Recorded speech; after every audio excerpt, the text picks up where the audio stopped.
Hello. So today we are going to talk about Demon King Belial. And we are going to talk about complexity of his being and complexity of his essence. Now, what do I mean by complexity of his being and complexity of his essence? So, first and foremost, I need to clear something out.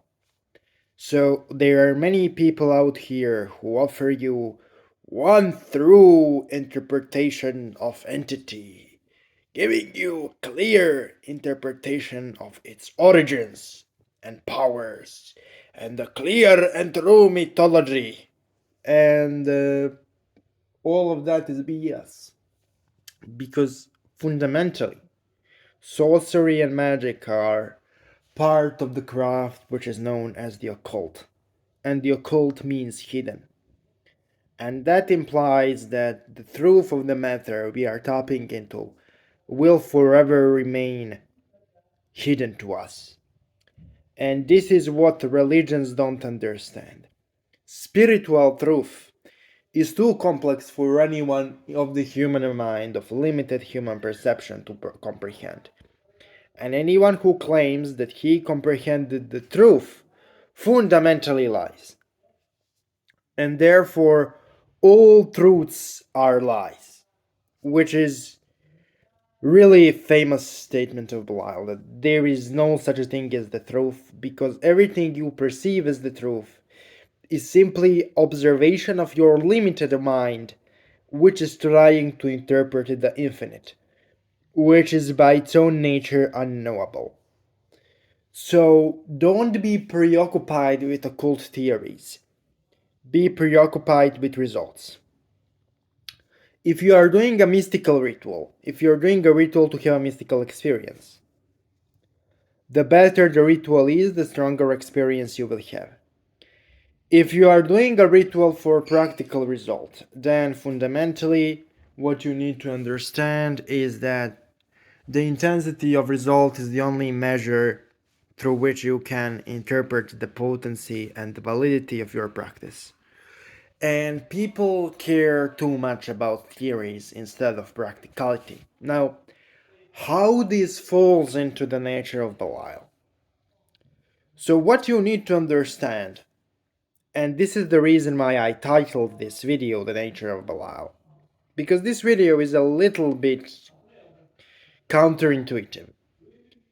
There is no such a thing as nature of Belial, or nature of any spirit. Because spirits are so complex and beyond our understanding that there is no such a man who can claim the nature of so and so spirit.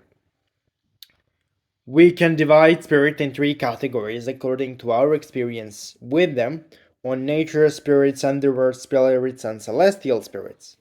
But at the end of the day, all of those categories are essentially a practical guiding signs. They do not describe the totality and complexity of the being which is mentioned. And that needs to be understood if you need to essentially work with those spirits. A really important thing for people is to not be preoccupied with theories, because there is no such a thing as correct occult theory. Because occult is by nature hidden. It deals with the aspect of the reality we can never completely perceive. It doesn't matter how developed astral senses you are. Development of astral senses is important only from the point of view of practicality. So, in order to be successful in magic, you need to be aware to a certain extent of spirits and the spiritual energies. You need to have experiential awareness of those phenomena. The truth of the matter is that there is no way you can totally perceive the nature of those spirits. And that's my problem with modern occultism, that's my problem also with religion, is that all of those entities want to be defined by those old and new ideologies as complete books, as something you can read from point A to point B and you know its true nature. And that's not correct way to look at things. So Now, when we got it out of the way, we will talk about certain practical implications regarding the work with Belial. So, this is my practical experience with the spirit, by the way, and this is not definite truth, but I cannot speak about anything except my practical experience. So, Belial specifically falls into the category of underworld spirits and darker nature spirits because nature world elementals, they are kind of connected to earth, and the underworld is kind of spiritual aspect of the earth in a sense. That's how I see it. And so Belial is connected to dark nature spirits and the underworld. In order to work with Belial to full result, you need to offer him sacrifices. Blood animal sacrifice is the best one. Now, let me define the word sacrifice. It's technically a payment to the spirit to do what you want it to do. So, let's say this. I will give you right now a full instructional on how to call Belial and offer him sacrifice for anything which is in the manner of his office. So, in the jurisdiction of Belial's office are the following phenomena: law, problems with the law and bureaucracy, protection, illegal work, spiritual knowledge, health, physical strength, prophecy, dark forms of spiritual evolution, and last but not least, anarchy as a phenomena. So, if you want anything related to those things, and also baneful magic, by the way. So, if you want anything, and also finances, I forgot that. Finances, right? So, if you want anything which falls under those categories, you are free to call Belial to help you manifest it. Now, first thing you need to do is you need to raise the sacred space. So that's already covered in previous videos, and this video will kinda gloss over it. But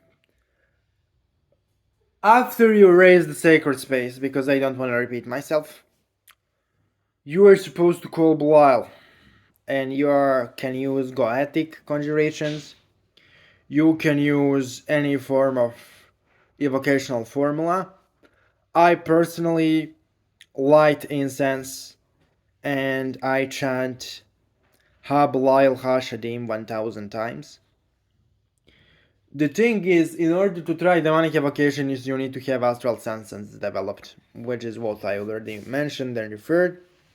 So, after you chant it 1000 times in a sacred space, Ha Belial Ha Shadim, the energy of Belial will be presented.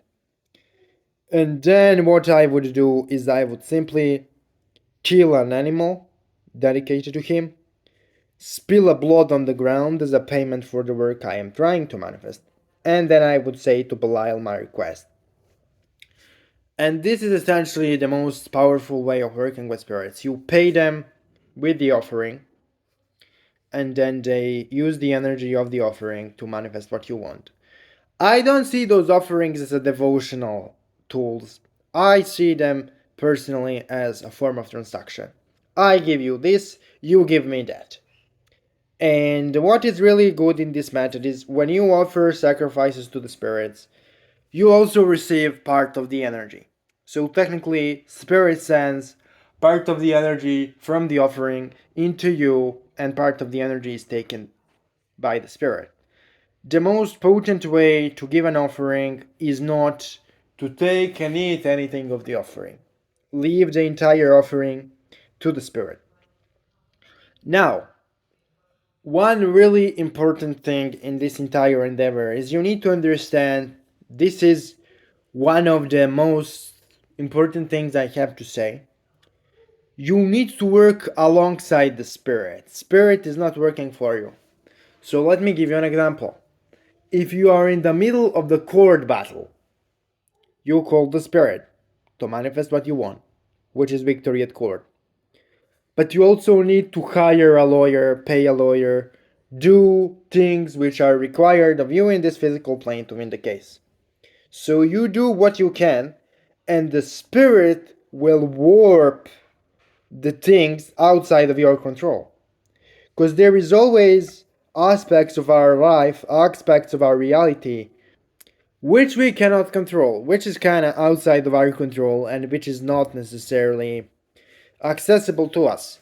And spirits are the most effective if we employ them to warp that 30% which is uncontrollable to us. And the results are the best when you essentially kind of work alongside with the being instead of simply blindly expecting for the being to do the work for you. And this approach can work. I mean, you can call spirit and not lift a single finger, but you will essentially increase your chances of not getting your manifestation. You need to work alongside the spirit instead of expecting for the spirit to do blindly everything for you. And this is a really important part. So, for the end of this video, if you want more information, you are free to support me on Patreon. Also, if you want to pay me for services, you also have my contact in description. So, yeah. But regarding Belial, I need to add a few notes for the end of the video. So, considering two things is that for spirits to work with you, you need to give them offerings in order to guarantee the stronger manifestation and to prevent exhaustion from ritual. And also, what you need to get is that you need to work alongside the spirit. Spirit will probably not do everything for you. The nature of the work is such that you also have to be prepared.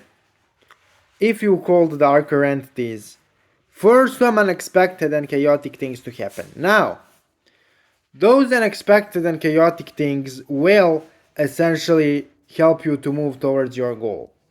But they'll kinda be harsh. What those spirits usually do is they go into your life and they violently remove everything which stands between you and your goal. So that's essentially the nature of the work. And this is one of the most important things you have to know. You cannot simply, call the spirits and then expect from them to kind of gently remove all of the obstacles. You do nothing, you feel nothing, and what you wanted simply falls from the sky. This is not how this works. If you have certain goal and you cannot achieve it, there is always something in your life which is standing in between you and your goal. So what spirits do in that case is they violently and forcefully remove that thing from your life.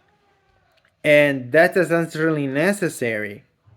So always be prepared for intense manifestation of your goal, which is kind of violent.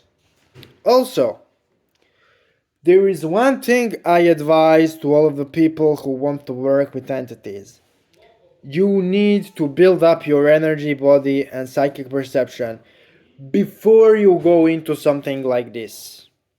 So, you need to fast, you need to do certain prayers, you need to purify yourself, and you need to be ready to invest serious discipline, dedication, and devotion into the craft if you want to be a magician. If you are a client, if you come to me for a service, the only thing you will be required to do is to repeat a particular ritual, which is relatively short, once a week, at least. But if you want to be magician, if you want to be an operator, if you want to be occultist, the most important planet out of all 7 planets in dark arts is Saturn, and Saturn is the planet of discipline, my dear friends. So discipline is more important than the type of tools you use. Discipline is more important than what conjurations you recite. Discipline is more important than type of spirits you call. The most important aspect of your life is your discipline. The most important aspect of your practice is your discipline. Thank you guys for watching. See you tomorrow. If you want more of this exclusive content, support me on Patreon. If you want to contact me for a service, my link and everything is in description. And talk to you soon.